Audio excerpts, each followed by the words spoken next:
everyone, welcome to our very short recap of what we had been exploring in our classes in December. So the words that we used a lot was Ishvara Pranidhana, and this word comes from the Yoga Sutras of Patanjali, from the Yamas and the Niyamas, and it's the very last one of the Niyamas. So what does this word mean? It means surrendering, and it also means about connecting to something of a greater force than what you are.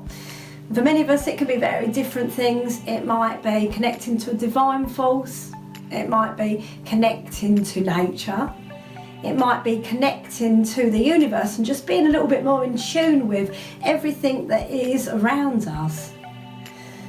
So how did we look at it in our yoga practices? We looked at it in a few ways. So in our classes we explored it in our poses by just thinking, how can we surrender in a pose?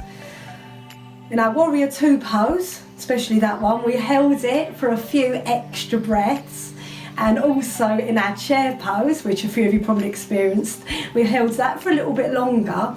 And then we just notice what arises when you hold poses for a longer time. If there's no pain, if there's no discomfort, it's okay to do so, but just notice what happens. Sometimes you might feel sensations, sometimes emotions, different things might just crop up, and it's just being in tune, and maybe once you just let go a little bit more, you surrender into these things.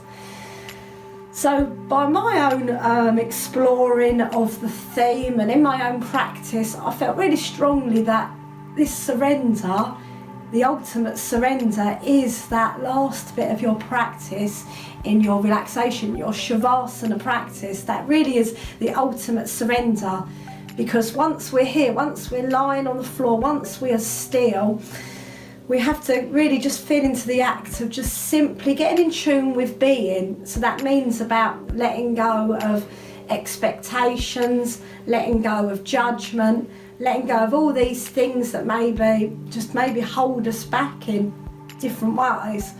And it is one of the hardest parts of practice. So don't worry if you're in your Shavasana and you're finding that the mind is active and you can't relax. You'll find that happens for a lot of us. It is just a continual way of just being able to just work with these things.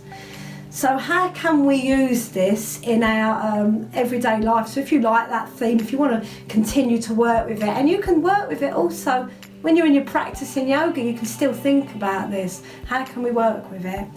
So a nice simple one is just being a little bit more aware and connected to your body's own needs, surrendering to that.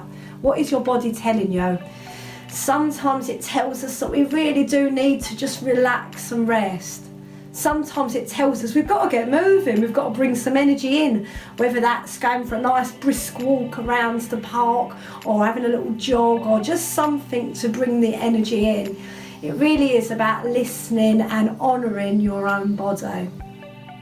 So another nice thing, just leave you just before we finish, that about surrendering and letting go. So surrendering, trusting things that you do, trusting decisions that you made. And when you work with the act of surrendering, letting go, connecting to something that is higher than a greater force than what you are, you might find that being able to, once you surrender, you open yourself up for more opportunities, maybe more possibilities in your life.